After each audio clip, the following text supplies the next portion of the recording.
Dua tank amfibi TNI AL obrak-abrik pagar laut misterius, lautan disesaki kapal. Upaya pembongkaran pagar laut misterius sepanjang 30,16 km di wilayah perairan Tangerang, Banten kembali dilanjutkan.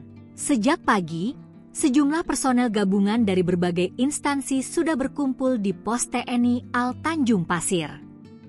Tampak juga 2 unit kendaraan tempur, Rampur, amfibi milik Korps Marinir TNI AL 2 Rampur itu terdiri atas 2 unit LVT-7. Tidak hanya itu, TNI AL juga mengerahkan 3 unit kapal patroli, 4 RIB, 7 Sea Rider, 14 perahu karet, 1 combat boat, serta 2 unit ambulans.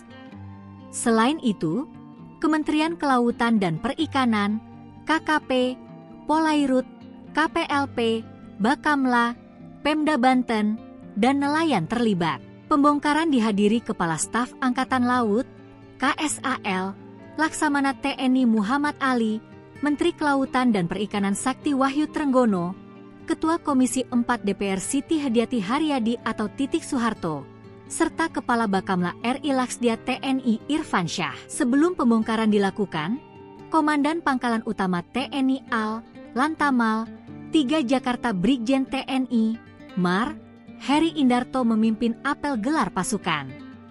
Dia juga memberi arahan kepada ribuan personel yang terlibat pembongkaran tersebut. Sebelumnya, TNI AL memulai pembongkaran pagar laut tersebut pada Sabtu 18 Januari. Mereka mengambil langkah itu atas perintah Presiden Prabowo Subianto. Pembongkaran yang dilakukan dengan mengandalkan kapal-kapal nelayan tersebut berhasil membongkar lebih kurang 2 km pagar laut. Tank amfibi LVT-7 diturunkan untuk menarik pagar laut ini kecepatan jelajahnya 43 km per jam. Kecepatan renang 12 km per jam.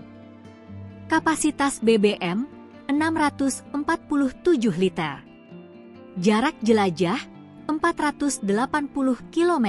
Amfibi LVT-7A1 menggunakan meriam M242 Bushmaster kaliber 25 mm dan pelontar granat otomatis MK19 kaliber 40 mm dan senjata pendamping berupa senjata mesin berat M2 Hamengkubuwono kaliber 12,7 mm. LVT-7A1 ini mampu mengakomodasi 3 awak ditambah 21 pasukan.